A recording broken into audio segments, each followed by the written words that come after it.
Good morning, guys. Welcome to Tuesday. How are you guys doing out there? How's things going for you? Fall is setting in here, Boise. The smoke from those incredible fires over in Oregon, Washington, and California have cleared. I hope if you've been affected by those fires that you're okay. Reach out if you need anything, because I know how disrupting that can be. Having lived around forest fires and having dealt with them before, but not to that magnitude. So your experience is quite unique in that regard. So, and if you're new to me, welcome, because every week, 2 to 3 times a week, I do trainings and trainings on codependency and healing trauma, moving beyond codependency, relationships, things of that nature.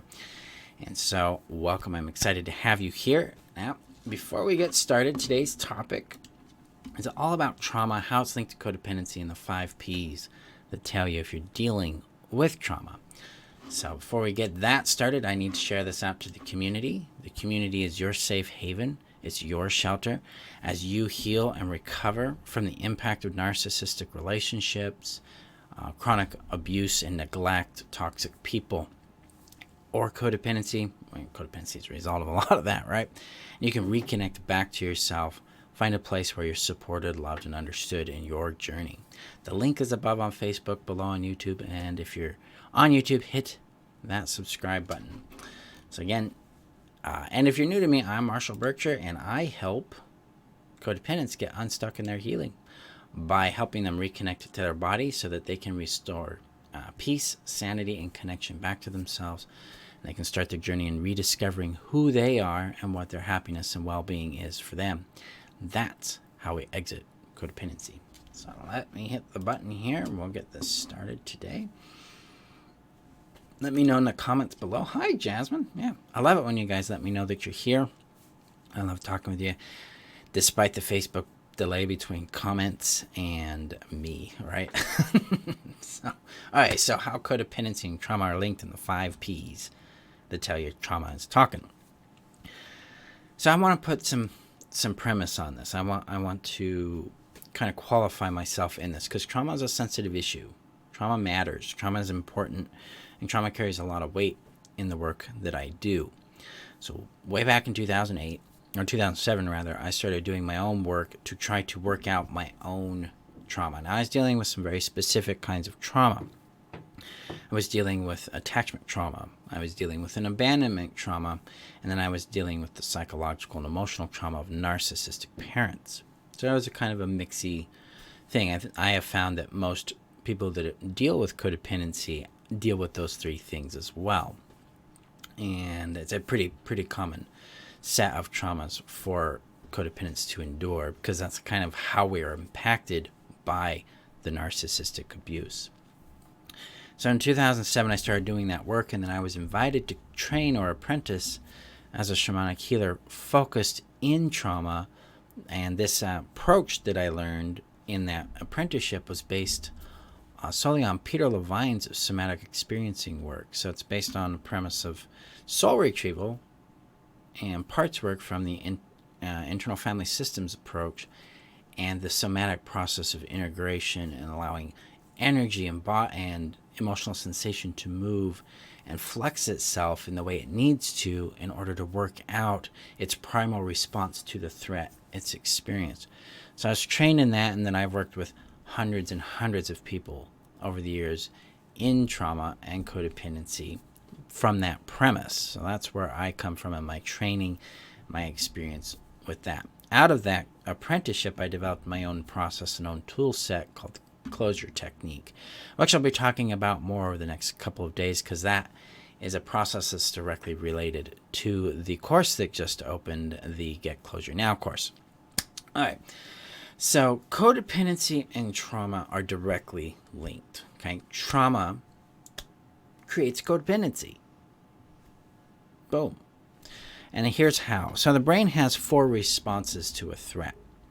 So when the brain perceives that its ability to survive is threatened, it's going to have one of 4 responses, and that depends on its sense of power in the situation and its capabilities. And these kind of responses are chosen very, very quickly. They're usually chosen without you knowing you chose it. It's really, really quick. So when the brain encounters a threat, it activates the nervous system, the limbic system, the amygdala, and the hippocampus, and it sits there and goes, okay, we're being threatened. What are our options? Option number one is to fight that threat. The goal with fighting the threat is to neutralize it so it's no longer a threat to your well-being and your survivability. Now, if you're a child and you're dealing with a parent, you're not really going to have that option. Now, you may try to fight. A lot of people did. They tried to fight. They stood up for themselves. They pushed back, and then the abuse escalated, which tripped them into the next option. Can I run? Can I escape the threat? Now, if you're a child, you can't really escape the threat because you're dependent on the parent, right? And this dependency puts you into a massive conflict with the parent, and that puts you into what's called a freeze state. Now, even outside of this dynamic with a parent or with someone that has power over you, from a child's point of view, the freeze state still occurs. So if the body can't escape and it can't fight the threat, so it's like I can't fight it, so I need to run from it, but I can't run from it, it's going to freeze. It's going to go, it's going to get real tight, it's going to real focused, and it's going to play dead. And the goal here is to stop attracting the attention of the threat so it'll pass on by, and then you can decompress and escape. That's the goal with freeze. Now, when we deal with other human beings as the threat, we consciously know that they understand this response. It's not like they're going to stop. Now, freezing does typically stop escalation, depending on who you're dealing with, because psychopathic people don't really care, and sociopathic people get a kick out of people freezing because then they goad them more.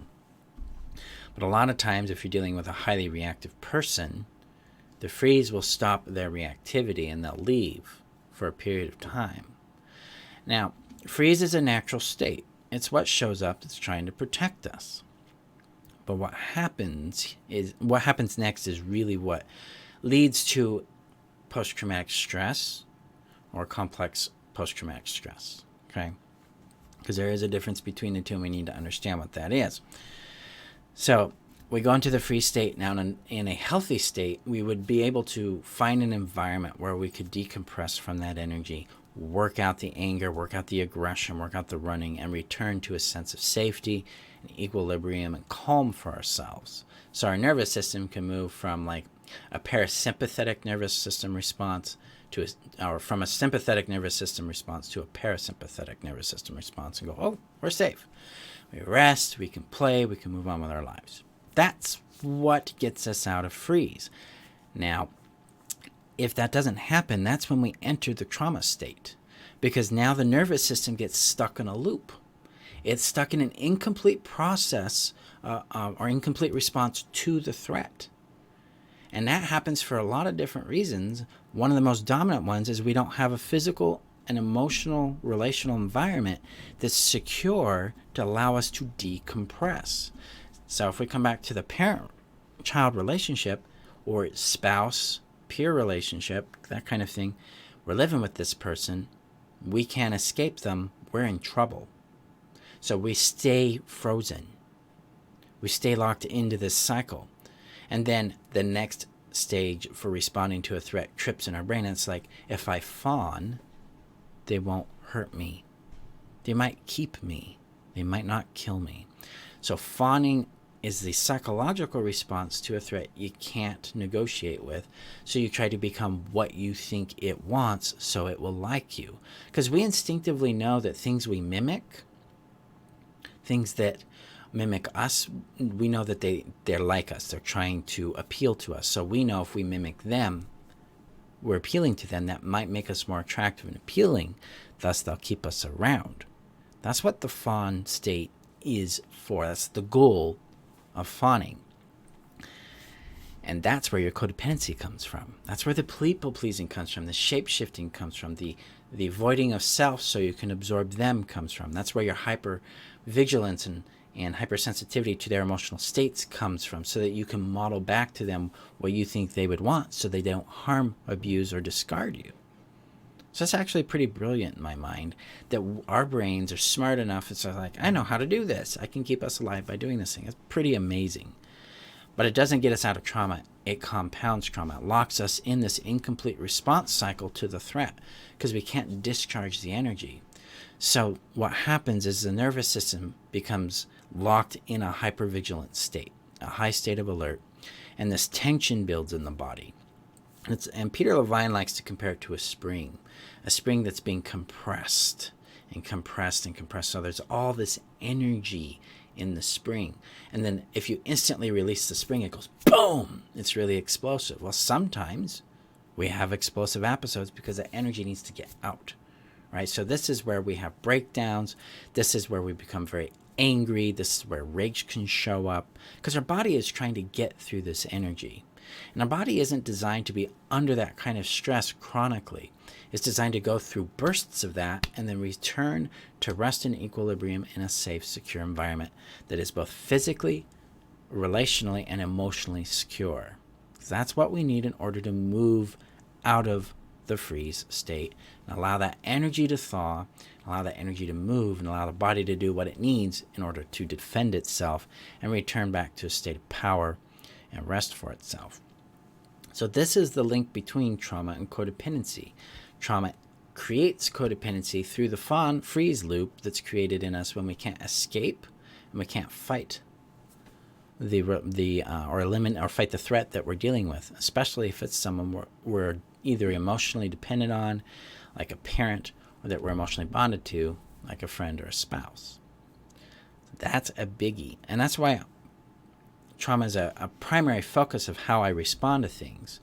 Like when you start with, like, for instance, the From Addiction to Connection course or Get Closure Now, we go deep on helping you regulate your nervous system at the somatic or felt sense level. Because trauma isn't here in the mind. The mind's chatter, the thoughts, the nightmares, the obsessions, the paranoias are a product of the trauma. They're the trauma talking. Okay? But the trauma is a physical experience. It's somatic, it's nervous system based, and it's imprinted on how we interpret the world within our body. It's how we feel. And that brings us to the 5 Ps, because there's 5 core signals I look for when dealing with people that are struggling with trauma. And I can know someone's in a trauma response using these 5 Ps. So 5P number 1 is being paralyzed. You're physically like frozen. Or you're emotionally like, what are they going to do? Yeah, it's arresting. This is where your breath goes really shallow, or you stop breathing. This is where panic starts. This is where the anxiety gets up, but you feel yourself tense. Now, that's a signal, especially if you're paralyzed to act. Like you got to do something and you're feeling really paralyzed about it. Trauma's talking. So that's P number 1 is paralyzation. P number 2 is panic. You're really scared. Your mind is flooded. You're foggy. You don't really understand what's going on, but you know you are scared out of your mind. You're dealing with a trauma response right there. Yeah, so that's P number 2. So P number 1 is paralyzation. P number 2 is panic.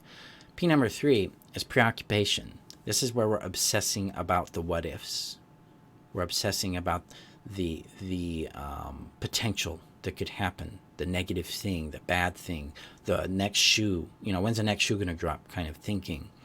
It's a rumination over the traumatic event that we just keep replaying in our mind and re-experiencing over and over. Because the brain's trying to work this out by interfering with it. This is kind of the thing with trauma. And Peter Levine put it this way, is that, to paraphrase him, and it's not an exact quote, but he's like, the brain and the consciousness, our awareness or intelligence, interferes with the biological process of release from freeze. So our analysis gets in there and interferes with our body's ability to let this go. And it does that through the obsession and rumination.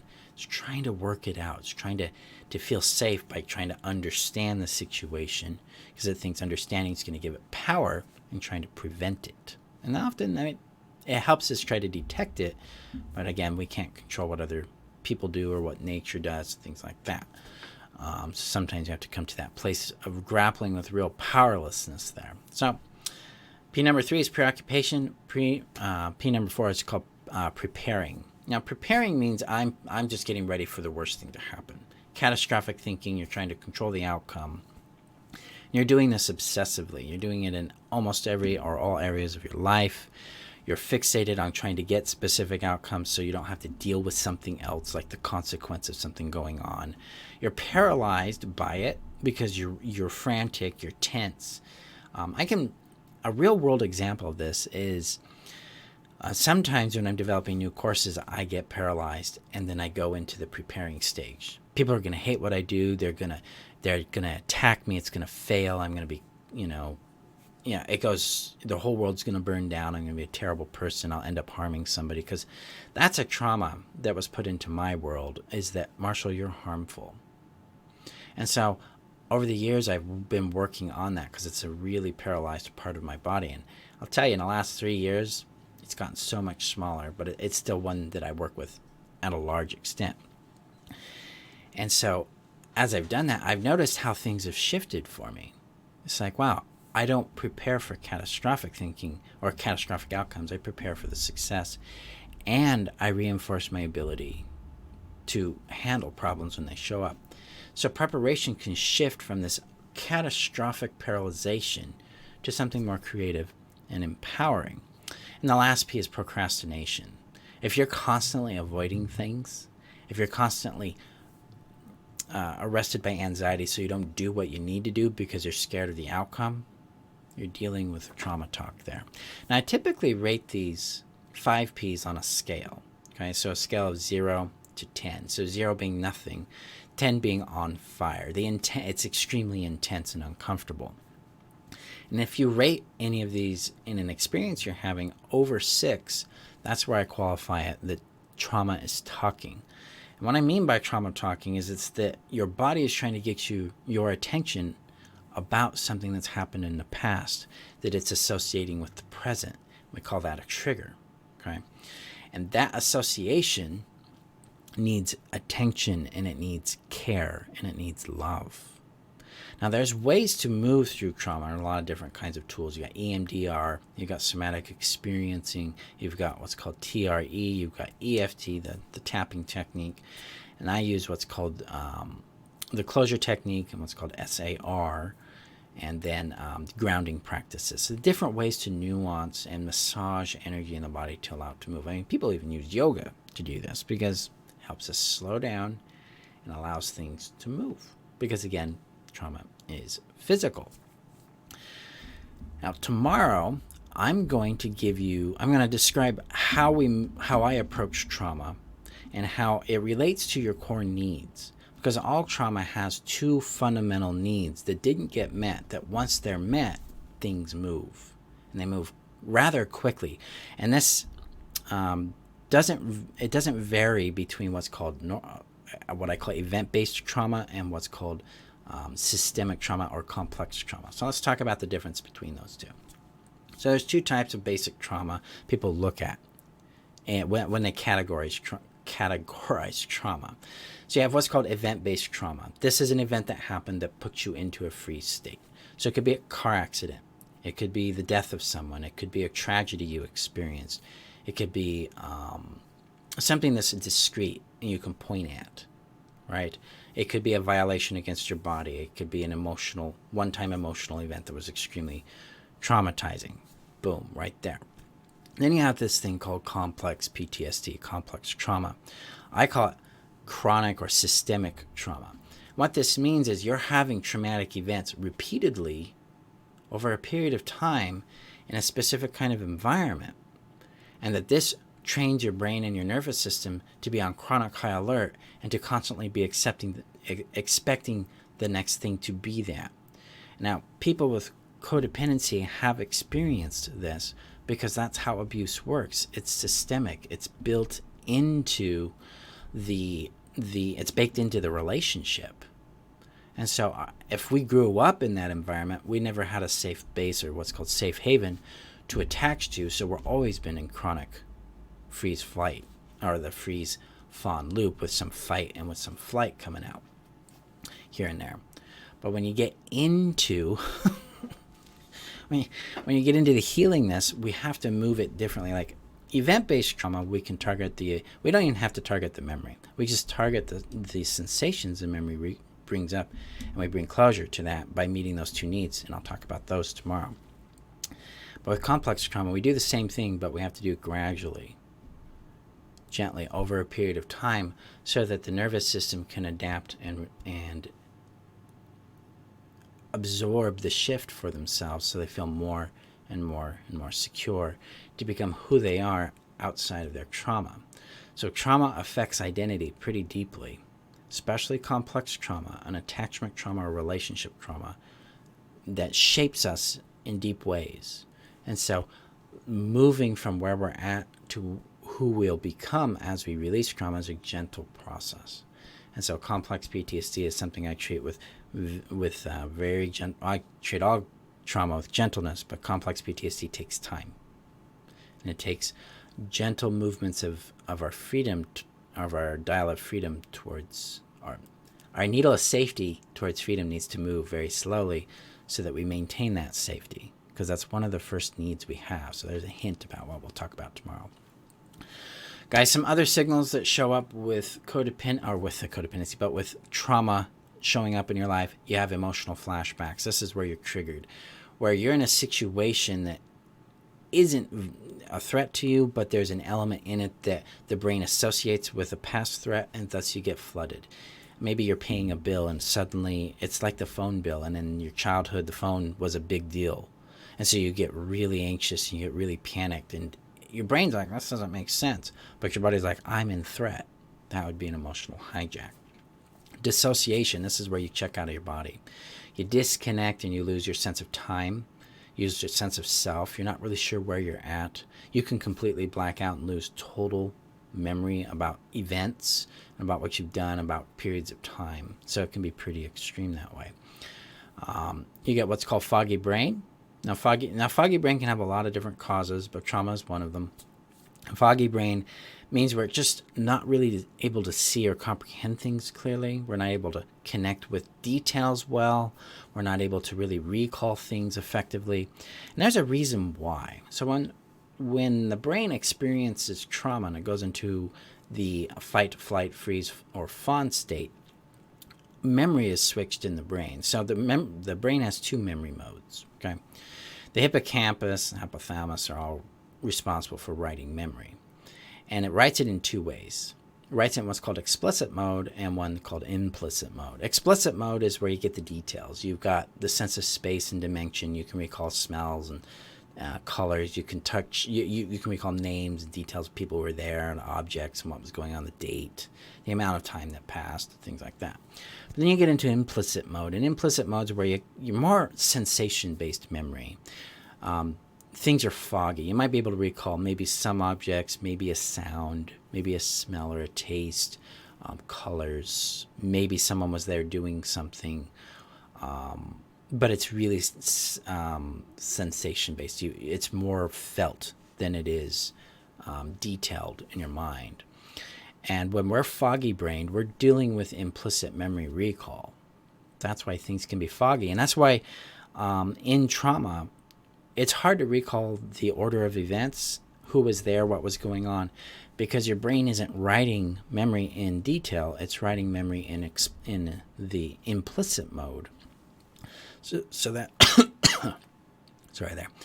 it can make memory recall extremely difficult to know what was really going on because you're not encoding memory accurately.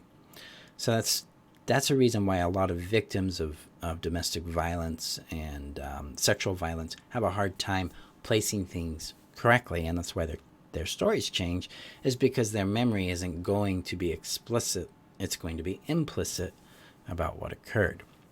So it's a really important factor there. So if you ever feel crazy about the things you've gone through, you don't have to. It's not your fault. It's just your brain doing your brain things. Okay? All right, so Satori asks a question more about SAR. So SAR stands for Somatic Awareness and Release. It is a modality that I've been developing now for about 3.5 years. It's not something I necessarily teach yet.